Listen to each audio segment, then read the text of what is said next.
Going to pull up an interview he did with Chris Sims and Mike Florio on. I didn't even know this was a real thing, but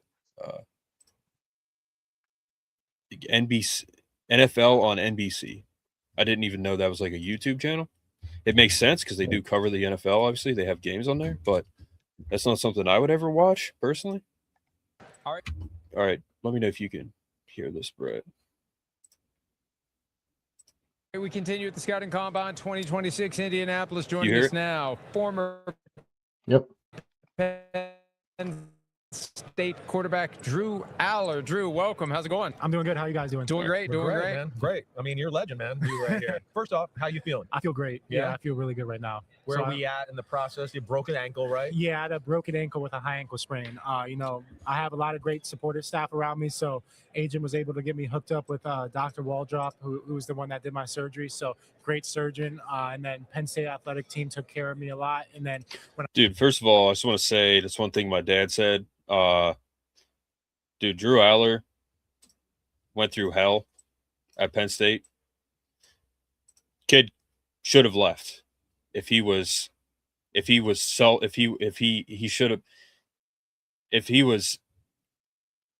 even the least bit. If he was a little more about himself, he would have left. Which he should have been, because Franklin totally screwed him. He was totally screwed by this staff. That poor kid could have gone anywhere. He went to Penn State. He never left. Got the crap beat out of him. Never progressed. And it's not his fault.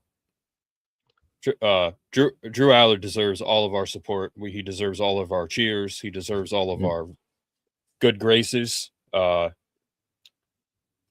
kid got totally screwed, and it's a very sad story. All of these players got screwed in many ways, especially this year. Drew Allar in particular, that kid stayed when he probably should have left, and he didn't. So, gotta appreciate that. When I got out to Proactive and then Mark 1 Modus, I've had a lot of great people around me that have helped me get to this point. And like you where are we at physically moving right now? I feel really good. Like if there was a game tonight or tomorrow, like I truly feel like I could go out and play. All right, that's cool to hear. Good to be young. Amazing stat that I just see here. You started your college career with 311 passes without an interception. Mm-hmm. First game, Landon Tangwall posted it. Never got better. At what point were you aware of that streak? Not till after I threw the interception. Oh, really? Honestly. Yeah. So, yeah, but I mean, I had a lot of teammates help me with breaking up some bad balls that could have been intercepted. So there's a handful of those beforehand. Well, I've always been impressed with your ability to shut the noise out. Mm-hmm. You've been under the microscope. People give you crap. You're the quarterback of Penn State, all right? So they're not happy unless you win the national championship and make every throw. But take us inside your mind and how you kind of deal with that and compartmentalize it. Yeah, I mean, it was something I definitely had to learn. Like my sophomore year, I didn't handle it well, and just total transparency. Like, one thing I was on Twitter, I was still on Twitter my sophomore year and all that social media stuff. Right. When it got to my junior year, I logged out of it. And I have like a backup Instagram page that I can go to and kind of just, be you and look what you want to look at. Yeah. So that helped me a lot. It just clears up headspace. Like you may not think it impacts you in any way, but it somewhat does subconsciously. And I had a great coaching staff at Penn State. They helped me a lot through it, and everything worked out in the long run. Right. Mr. Football in Ohio, your senior year of high school, the number one quarterback prospect in the recruiting class. How did you not end up in Columbus? Yeah, so I mean, I was a late bloomer in the recruiting process in general. Like I didn't start playing quarterback till my freshman year of high school, like full time, and late bloomer. Didn't get my first offer till after my sophomore year because I didn't start until the last 4 games of my sophomore varsity season, and then. Yeah, so from there was a couple MAC schools. Like my first offer was Central Michigan, and then like Akron were the first 2 to offer me. And then from there, COVID happened the winter of my sophomore year, And from there, I was planning on having a big summer, going to camps and all that sort of stuff, what the typical high school guy does around that age. Didn't have the opportunity, so I really had just started working with a quarterback coach at that time, and he really turned me into more of a rotational thrower, because if you look at my high school film sophomore year, like I was very linear, throwing like I was a pitcher off the mound. Right. So so that really helped me a lot. And then Quinn Ewers was committed to Ohio State, and we were the same recruiting class originally, and then when he reclassed up to class of 21 is when Ohio State started recruiting me again the fall of my senior year. Mr. Football in Ohio is a big deal. That is a big deal. That would be one of the more big misters out there, all right, for sure. It's rare, though. What the hell were you doing as a kid? You weren't playing quarterback? Like what because usually quarterbacks are quarterbacks forever. Yeah, no, I wasn't. I was playing DN, linebacker, fullback, and tight end. Okay, so that's where you get your grittiness from. Yeah, that's definitely where I get it from. Okay, yeah. all right. That's So cool. what happens? You just throw a ball one day and somebody's like, holy crap, this kid needs to be a quarterback? So I always loved throwing in general from baseball. I grew up playing baseball, pitcher, third base, shortstop. So I always loved that. And, my freshman year didn't have a quarterback. So, I was like, I'll just go try it. And Isn't it amazing how it It worked happens? out in the long run for Yeah. sure. Yeah. That's incredible. All right, grip the football for me. I like to always see how the quarterback. I mean, it really didn't work out in the long run, to be honest with you. grip it, what they do. So you're 2, and you got the pinky on 4 a little bit. Yeah. So it's just barely on it. All right. Yeah. There's a lot of quarterbacks in football right now. Yeah. You like the NFL football so far? I do like it a lot. Yeah. So like last year at Penn State, we had a great EQ staff, Cruz and Ben and Juan that are our EQ guys. And, right. we have a really good relationships with a lot of brands. I changed the football to kind of model NFL football, just because with the laces and the leather we were using. Yeah. Obviously the difference is the stripes in college. So Right. nothing was stitched on that. But yeah, so I was kind of Been thinking about thinking it a little about bit. it a little bit. And then, I've been fortunate enough to throw in the last 2 pro days at Penn State with, Theo Johnson, Deshaun Hamilton, and last year Julian Fleming. So I Gotcha. got some experience throwing NFL football too beforehand. The laces on the NFL ball, right? They're just consistently better than the college ball. I agree. And like the leather. In college, I had the thick pro laces, Oh, so they yeah. were a little bit bigger than the standard one. But Gotcha, I okay. like both of them a Yeah, lot. yeah. This And is it's some good. fascinating quarterback It nerd is. shit. That is. That's right. Wow, so edgy swearing. By the way, Mike Florio looks like Joey Merlino. What's your favorite route to throw? Ooh, to Throwing it short on a deep ball to draw a pass interference, like his head coach told him. that come to mind is like a deep out, like we call it a deep post, like a 20-yard out on the sideline, That they never ran. or just a in cut, 15-yard in cut. Who you watch? 15 yards is way too long. Since you're kind of a newbie quarterback, who's your favorites right now? Who did you watch in high school, college, whatever? It's a hard in their own ways, which makes it really cool to watch what they do, like how they process stuff and how fast they get through everything, and just the plays they make downfield. Yeah. College, it took a step, and it wasn't that it was like bad footwork. It was more of like I was unaware of the footwork I was doing. Like I was putting myself in bad. Bro, that's coaching, man. Like he just said he wasn't unaware of his bad footwork. That's bad. Situations to make the easy hard. It looked bad on film, and just when I have to or when I can, and then when I have to, just make plays from different arm slots and that sort of thing. That's right. Got to be a machine in the NFL. For sure. You go 50% on the out route, they're going to go, you're going to be on the sideline 100% of the time. Yeah. You went through a weird thing in college football this year. Not only have you been scrutinized, you got hurt, but just briefly talk about like what it was like to be a part of a major program who was this close to beating Oregon, where you're like, okay, they're one of the top teams in the country. They barely lost. And then 2 weeks later, your coach is fired. Yeah, I mean, it was something that was hard to deal with. Like, I'm still really tight with Coach Franklin and his whole family, his wife and his 2 daughters, and that whole staff that is down at VTech now that has followed him from Penn State. Yes. And, it was hard to go through for sure because, I wasn't playing anymore. Coach wasn't there. So, it was definitely different in that vibes. And obviously Coach Terry did a tremendous job of holding us together and, steering the ship into finishing out the season in the right way for us. But it was hard to deal with. And, I felt guilty and responsible for part of it just because I knew if I had made a couple more plays the year before in the playoff run, and then obviously this past year in a couple of those games, like we're not having the discussion of Coach Franklin being on the hot seat. And, I know everything happens for a reason. He's going to kill it at Virginia Tech. And, I feel really confident in Coach Yes, he's going to kill their whole program. Campbell too, just because I knew him from He'll be good there. Being a recruit.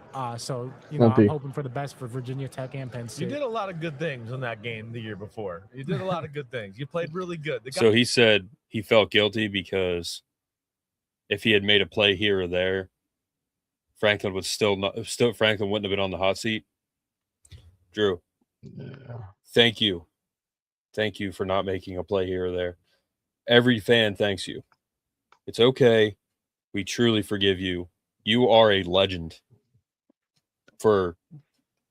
It's not your fault that he was fired, but if that contributed to it, it was worth it. I know you don't see it that way, but everyone else does. So the guy made a good play too. He did, but at the end of the day, it's I know about you blame care yourself. Of the ball. I know. You make an interesting point though, and I think Josh Allen has. Chris, be easy with the freaking arm there, man. Holy crap! You see that? Blame yourself. I know. You make an interesting point though, and I think Josh Allen has been dealing what are you with doing? that same mindset that Calm the down coach there, loses Chris. his job, and in some way it's my responsibility. He's trying to get drinks. How did you work your way through it? Because obviously it's not your fault, but you have to convince yourself of that. What did you do to get yourself to that spot? Yeah, I mean, honestly, it was just talking with Coach. Just whether it was through text or over the phone, and Coach Losi, I'm really tight with, who was his head strength guy, so he was still able to be around through my whole recovery process and lifting process. So I was able to just keep really tight connections with that whole staff, and still in a lot of group chats with them. But it was definitely something that was hard to deal with, though. It's hard to kind of explain it because my sophomore year we had a change at OC, which is was hard to go through for sure, but it's not at the scale and magnitude of the entire program being gutted, for a lack of a better words, with support staff, athletic training staff, and coaching staff being gone. Who's the defensive player you're most excited to see on? He always took. Oh wait, After who did he say for probably a week defensive out of player? surgery, I Miles set Garrett. my mind to, I told my agent, told my athlete. Drew Allar, Penn State. Miles Garrett is a weirdo. Yeah, I don't it's care what pretty any good. of you say. He's a weirdo. He's not a good dude. He literally Good could have player, killed but- Mason Rudolph. He Yeah. is a good player. He's a moron. I don't like him at all.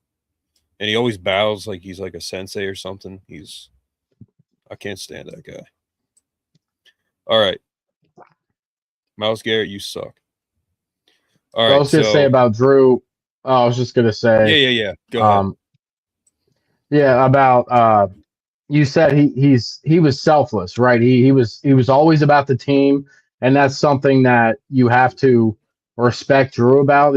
If whoever doesn't like Drew Allar, whatever, the dude fought every ounce of his being for his team every week, every Saturday, put it all out on the field.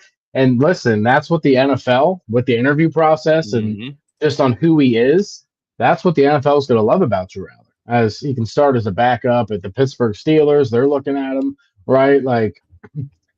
Any NFL team would be lucky to have him as a team player because he's going to give everything he has. So he's not selfish at all. And like you said, maybe he probably should have been, right, for himself, to save himself. Yeah. And Definitely. at the end of his career at Penn State, it got ruined because he was all about his team and his coach failed.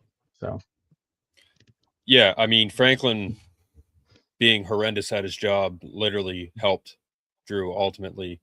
At the end of the day, the silver lining is I think these players are going to do well in the NFL, all of these guys, because they're going to have real coaches. And I think they learned a lot from this season. And I hope some of them take a step back and think man, Franklin quit on us. That is one of the most dangerous, cowardly things you can do. Yeah. Okay. I hope that they realize just how low that is as a coach. And they keep that in mind going forward in their careers, that don't ever do that to your team. Don't ever do that as a coach if you're a coach. Don't ever do that to your family. Don't ever quit. What he did was absolutely pathetic and cowardly. That is one of the worst things I've ever seen in my life. That's dangerous. I hope those players realize that and remember what he did. Don't ever do that, you guys. You players, don't ever do that, because that's a cowardly thing to do, and you never come back from it. I hope they all learned that. I hope they realize what he did. Truly, I truly hope that they did, because everyone else saw it. We love him. He's a player's coach. He did this for me. He did that. He quit on you. That's it. He quit on our school. Quit on the fans. Pathetic. I hope they realize that. I hope they remember that. Anything else, Brett, on that? Good luck to Drew. Yeah, as long as any of these Penn State players don't go to the Browns, they can have a good career. If they go to the Browns, they're it's toilet. Just Someone said not good, about so. DDS going to the Browns. I'd be so angry I'd be so mad. Well, they I put him hope not. opposite of Myles Garrett, you know. Definitely don't want him in Yeah, my division. I don't want him But- on the Browns, but still, like, no, I don't I want would any of hate these that. guys from the Browns. I'd No. rather him go to the Raiders, honestly. One, they're Brett's team, and two, Yeah. they're going to climb. Brady's Well, there. The Raiders would need him because Max Crosby's gonna leave, and I'm fine. By the with it. way, he's good at it. Sonny Styles, I think, should be the first overall pick. We're going to talk about the combine, but bro, Fernando Mendoza should not be the first pick. Like, but that's my